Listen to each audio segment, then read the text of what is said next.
네, 여러분 반갑습니다.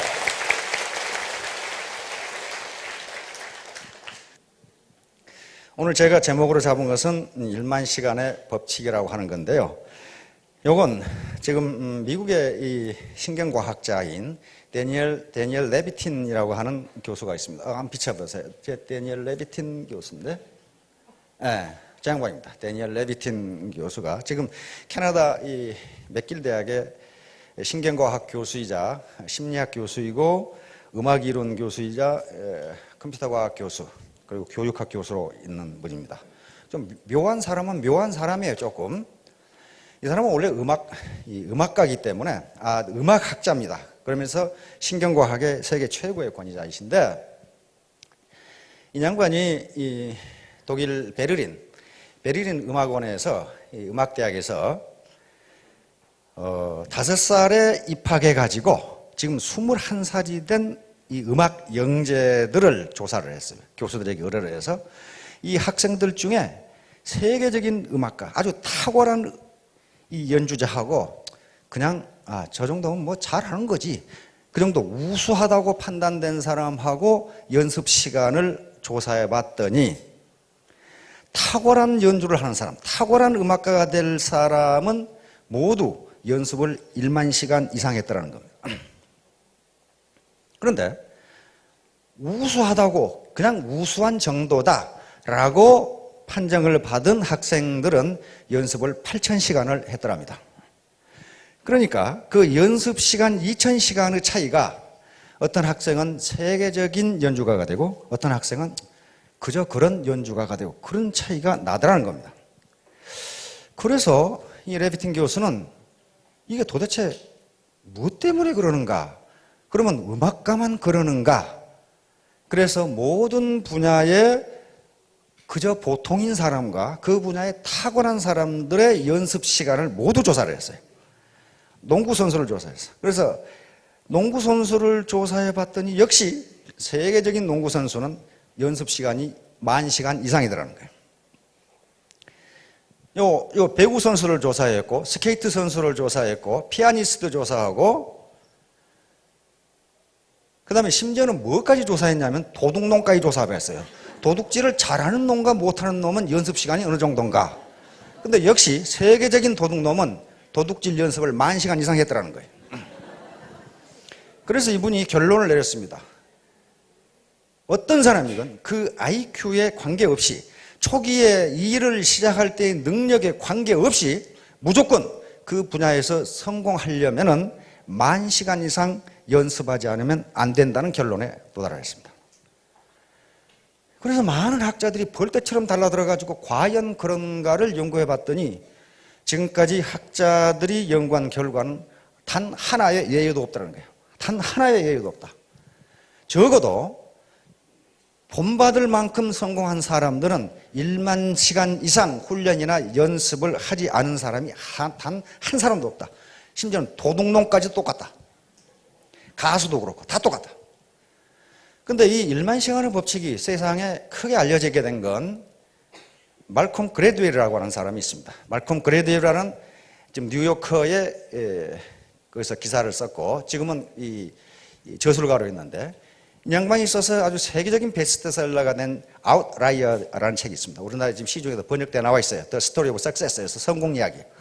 이 사람이 쓴 이 책이 나옴으로써 지금까지 성공에 대한 관념이 완전히 바뀌었어요. 다시 말하면 지금까지는 성공하는 사람은 원래 타고날 때 유전자 자체가 다르다, 머리가 좋았다 그랬는데 그렇지가 않더라는 거예요. 전혀 그렇지가 않더라는 거예요.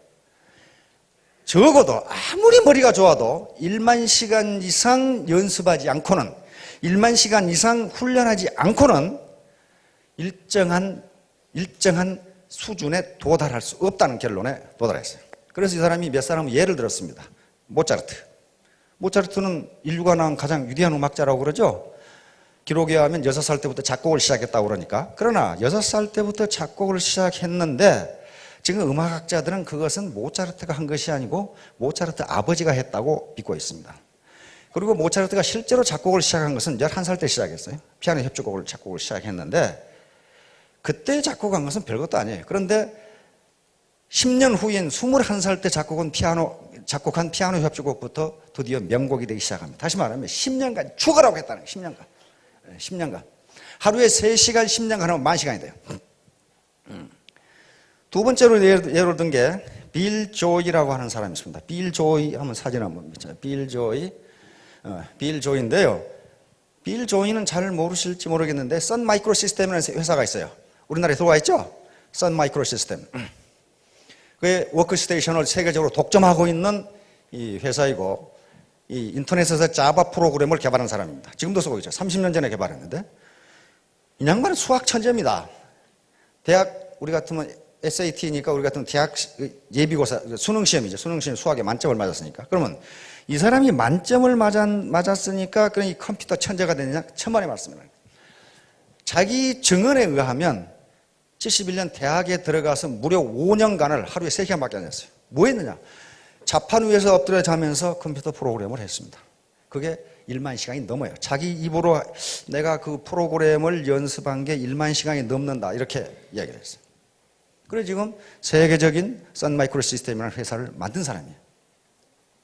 세계적인 프로그래머가 됐고 인터넷에서는 오히려 마이크로소프트보다 더 언어로서는 낮게 보는 사람입니다. 그 다음에 또 이 말콤 글래드웰이 든 사람 중에 역시 누가 나와요? 비틀즈가 나와요. 비틀즈 아시죠? 1960년대 음악뿐만 아니라 세계 사회와 문화를 완전히 뒤집어 놓은 비틀즈.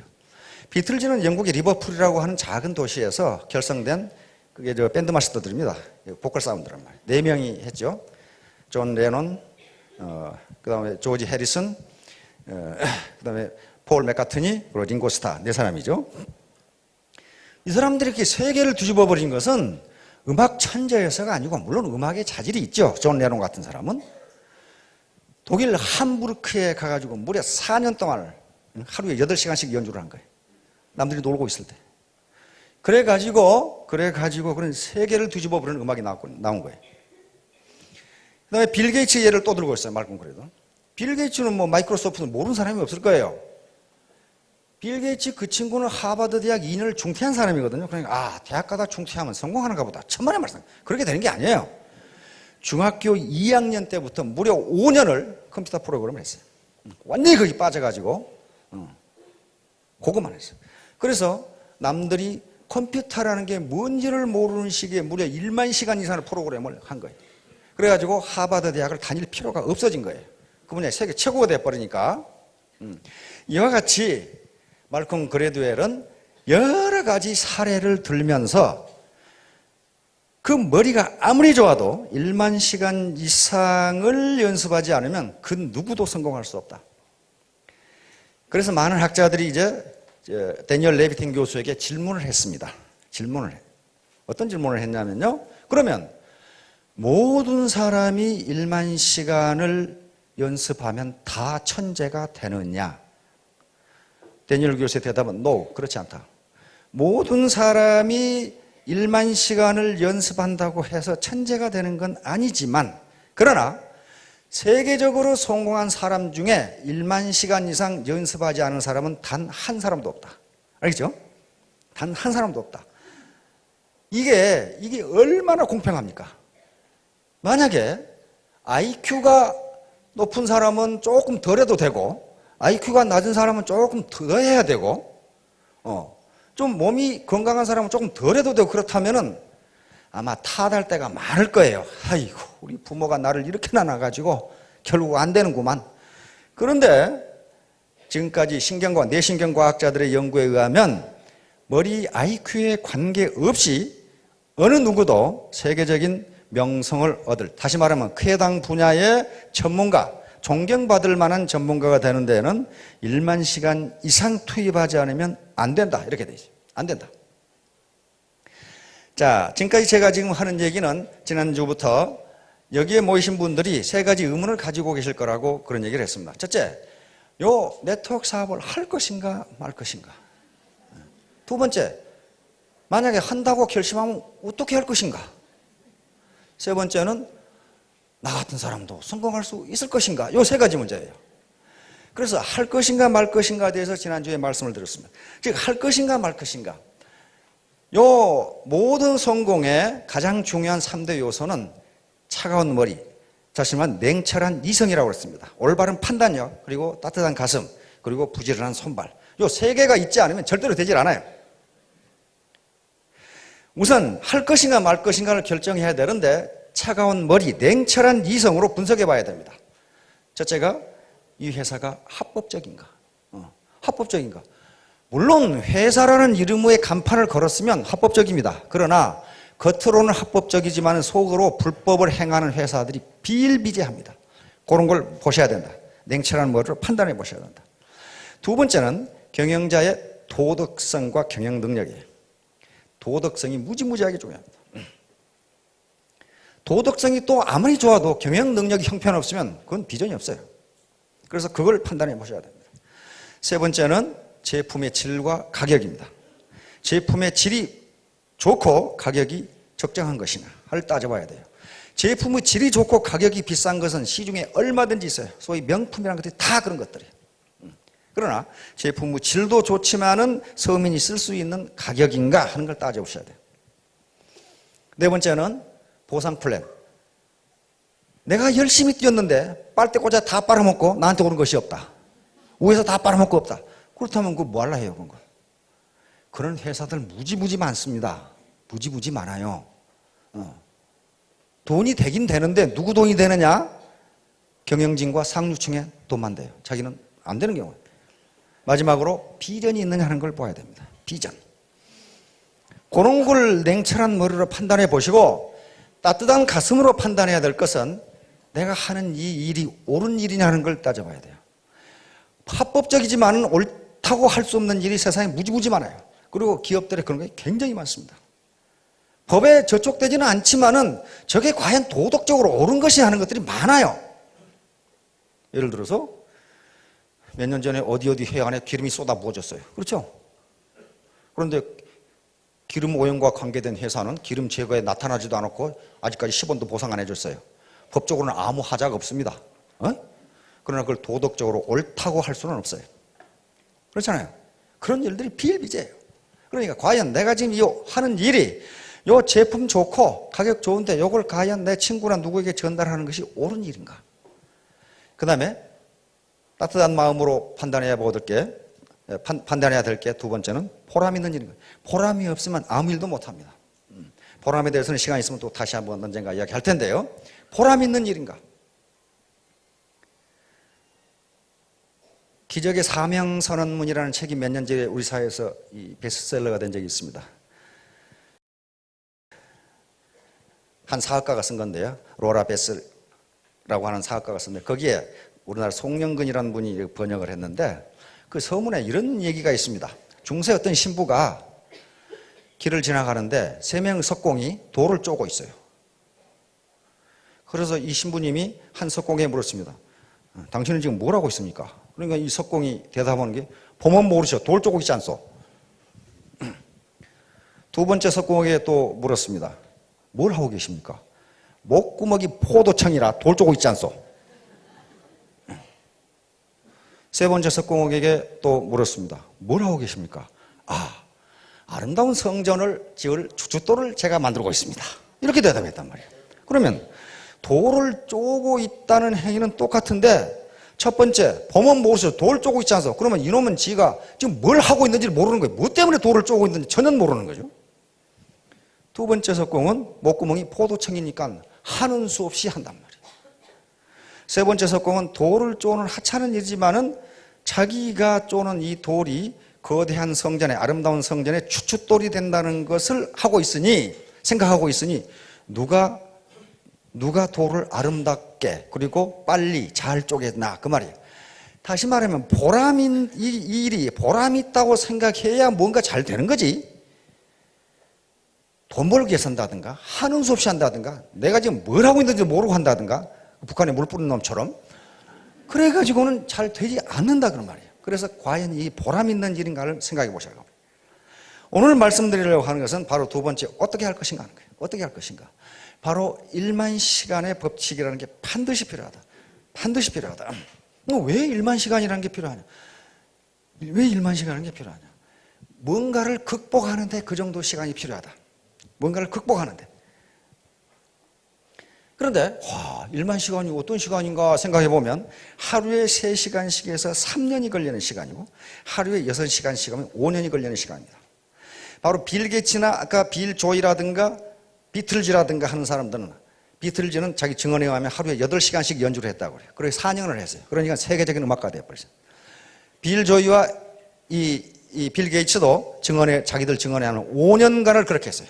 새벽 3시, 4시까지 계속 하루에 2-3시간 자고 컴퓨터 프로그래밍을 했다고 그래서 자신들 입으로 1만 시간이 넘을 거라고 그렇게 이야기를 합니다. 그래서 세계적인 컴퓨터 프로그래머가 됐고 세계적인 기업의 경영자가 됐습니다.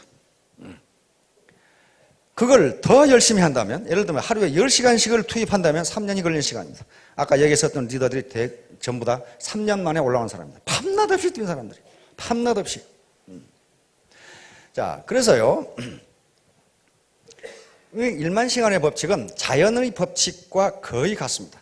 레비틴 교수에게 물었어요. 어째서 1만 시간이냐? 하필이면 왜 1만 시간이냐? 그러니까 레비틴 교수가 대답하기를 이 사람은 신경과학자입니다. 뇌신경과학자예요. 그래서 뇌신경과학 중에서도 우리 인간이 음악을 어떻게 인식하는가를 연구하는 사람이에요. 그런데 이 사람이 아직 확실히 왜 1만 시간인지를 밝히지 못했지만 이 사람의 답변은 뭐냐 하면 아마도 우리 뇌가 새로운 습관을 이해하고 거기에 적응하는데 1만 시간이 걸리는 것 같다. 그렇게 대답을 했어요.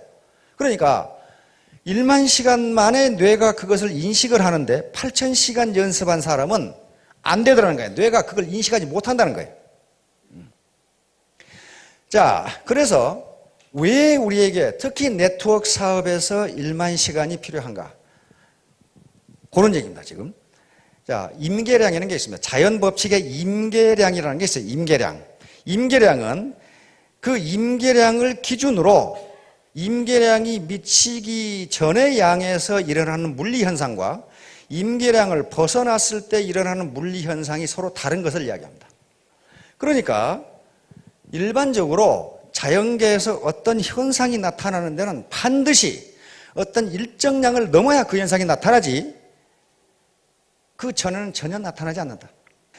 자연현상에 이런 것이 있듯이 인간세에도 똑같이 있어요. 이게 창조의 법칙이니까 그렇단 말이에요. 똑같이 있어요.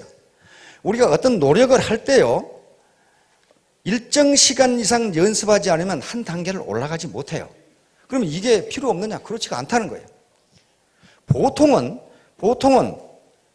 어떤 성과가 나타나지 않으면 거기서 중단해 버리니까 성과가 없는 거예요. 예를 들면 물통에 물을 붓는다고 합시다. 계속 물통에 불을 붓는데 물이 넘치지가 않아요. 그러나 어떤 한 방울에 물이 넘칩니다. 그게 임계량이에요. 그러면 그때가 앞에 부은 물이 필요 없느냐? 그렇지가 않다 이거예요. 그렇지가 않아요. 그게 있었기 때문에 결국 차가지고 어떤 순간에 물이 넘치게 되는 거예요. 인간에게 효과가 나타나는 것도 그 자연 법칙이 그대로 적용된다는 겁니다. 우리 누구지? 스케이팅 하는 김연아. 책에 보니까 요 뺑 도는 걸 10,000번 연습했답니다. 아무것도 아닐 것 같은데 나는 2번만 연습하면 되겠더만은 10,000번을 연습했다. 10,000번. 그런데 10,000번 중에 3,000번을 넘어졌답니다. 3,000번을 넘었다. 그래서 세계 챔피언이 된 거예요. 모든 사람이 다 그랬어요. 에디슨 같이 발명왕 어떻습니까? 인류 역사상 가장 많은 발명한 사람이에요. 1039가지인가 했죠. 특허와 발명이. 그런데 뭐라고 그랬어요?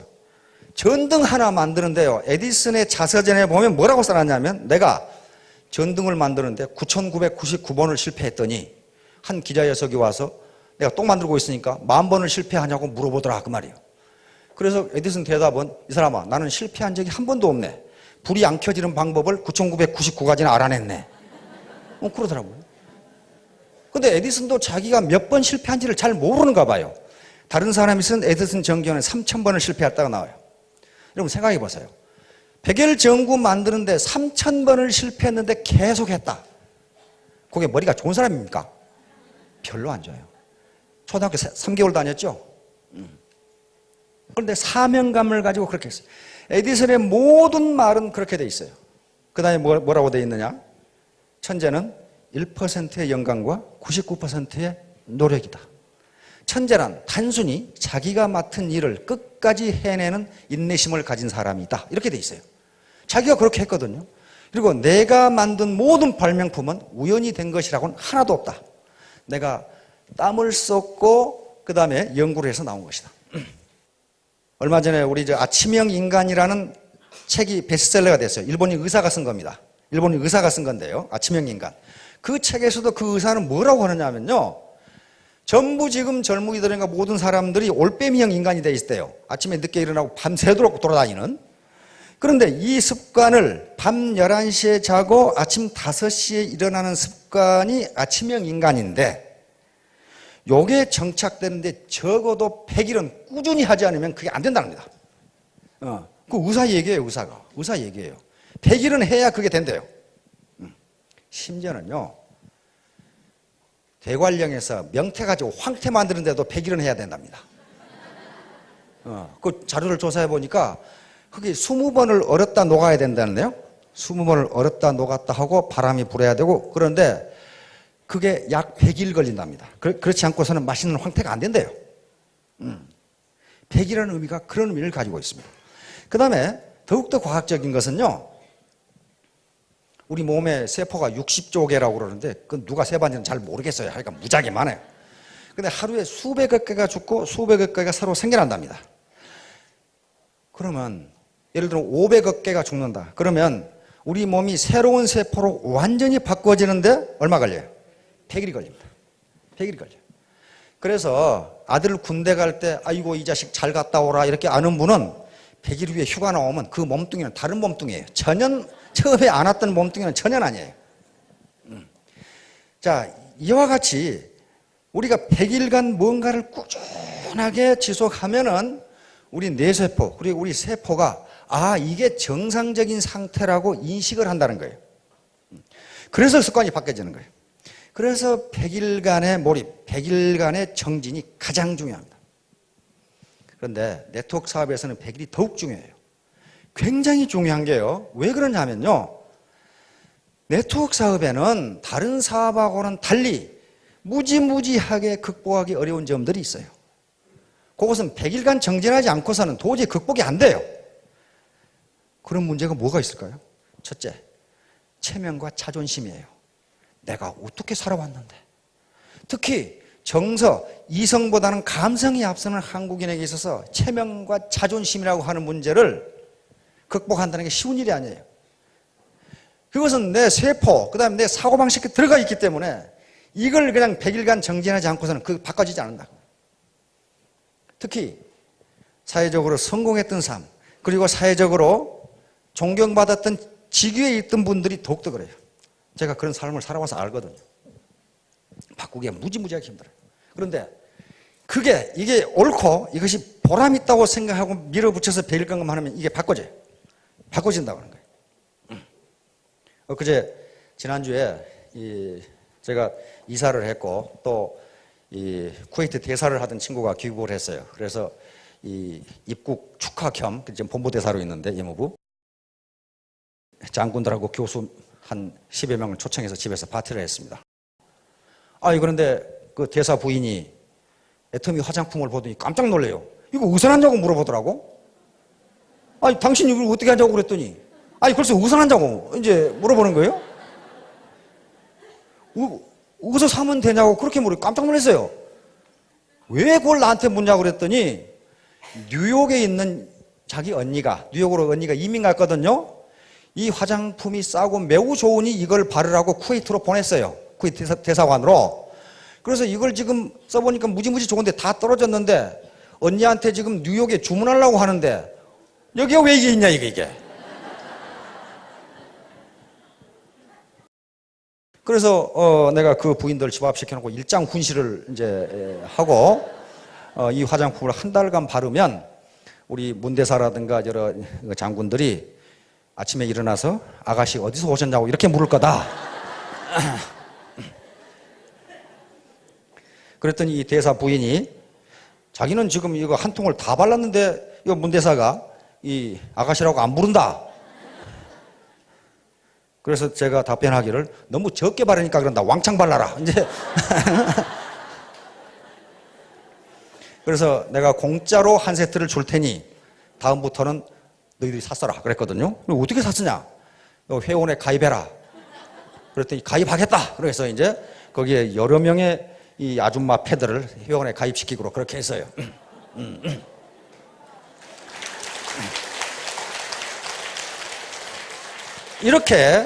이렇게 자기가 체험을 해보면 지금까지 가졌던 부정적인 인식을 바꿀 수가 있는데 그걸 적어도 100일 동안을 해야 된다. 100일 동안. 그다음에 뭐 하는데 100일이 걸리냐면요. 이놈 계급장 떼는데 100일이 걸려요. 계급장을 여러 개 달고 있거든요. 저도 여러 개 달고 있었어요. 에? 육사 졸업했지. 서울대학 졸업했지. 사관학교 교수였지. 미국에 유학 갔다 왔지. 박사학위 받았지. 육군 대령이었지. 그러니까 계급장 여러 개 붙어 있어. 이걸 떼기가 무지무지 어려워요. 지금 이 중에도 저보다 훌륭한 사람들이 무지무지 많아요. 공학 박사도 있고 심리학 박사, 정경호 박사, 경영학 박사, 그다음에 회사 회장했던 분, 사장했던 분 많습니다. 수백억 수주를 받아서 일했던 분 많아요. 그런데 그 양반들 열심히 하시는 거 보면은 계급장을 완전히 뗐어요. 근데 지금도 계급장 붙이고 있는 사람이 죄다 많아, 굉장히 많아요. 그럼 100일간 정진을 안 해서 그래요. 계급장 그거 아무 필요 없어요. 자기만 그것이 계급장이라고 생각하지 다른 파트너는 뭐라고 생각합니까? 꼴에 진짜 육갑 떨고 있는 그런 식으로 전혀 인식을 하잖아요. 전혀 안 하죠. 그게 공주병하고 왕자병이에요. 공주병과 왕자병이 들었다는 것은요, 공주와 왕자가 아니란 걸 의미합니다. 진짜 공주와 진짜 왕자는 그런 병에 걸리질 않아요. 그렇잖아요. 그런 사람들은요, 다른 사람을 우습게 봐요. 내가 누군데? 야, 근데 공주병에 걸린 분들을 보면요, 그 얼굴이 공주가 아니에요, 사실은.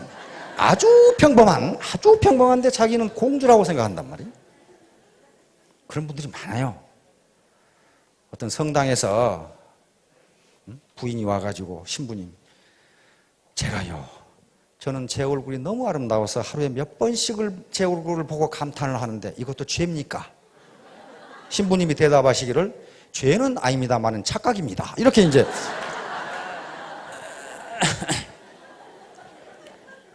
그걸 벗어나야 돼요. 그러면 다른 사람이 공주로 인정해 줍니다. 스스로 자기가 공주라고 생각하면 팔불출이라고 생각해요. 그 계급장을 못 떼는 거예요. 그게 100일간 겸손하게 낮아지면 떨어져요. 따라서 100일간 정진을 해야 됩니다. 여러분 비행기 이륙할 때 보셨죠? 어떻게 합니까? 바로 뜹니까? 바로 뜨지 못합니다. 활주로를 상당한 거리의 활주로를 달려야 뜨는데 그 슬슬 굴러갑니까?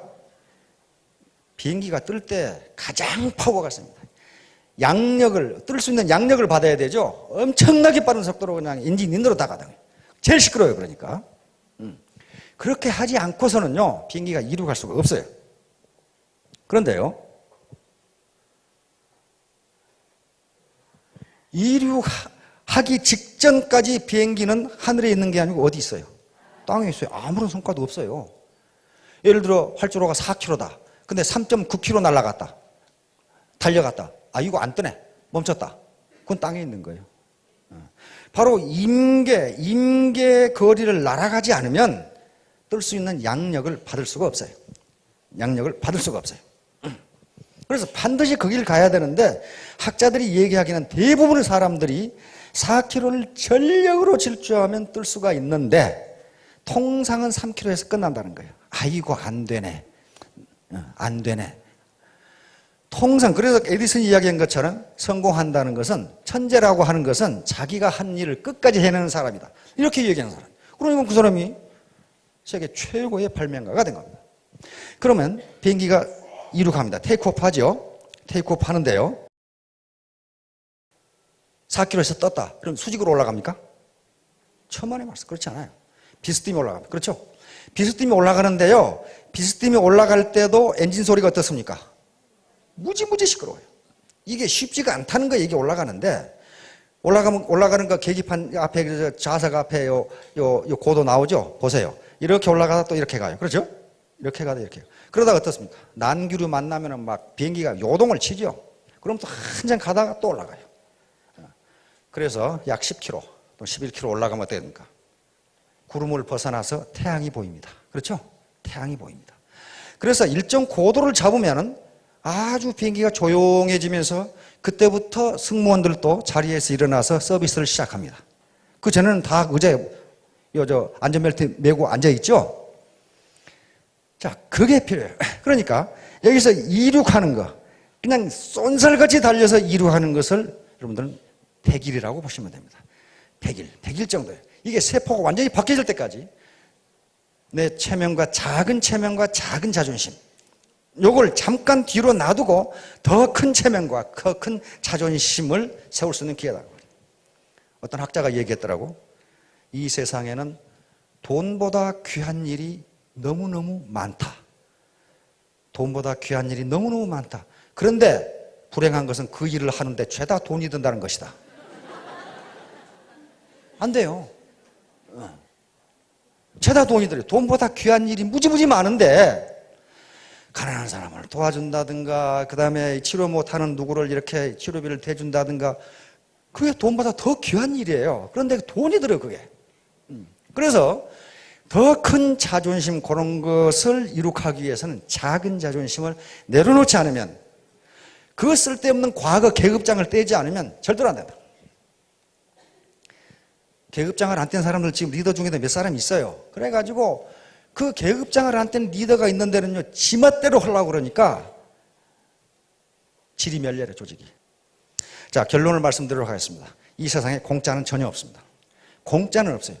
공짜가 있다고 먹었다가는 어떻게 됩니까? 낚시에 걸려요. 반드시 낚시에 걸려요. 공짜를 절대 없습니다.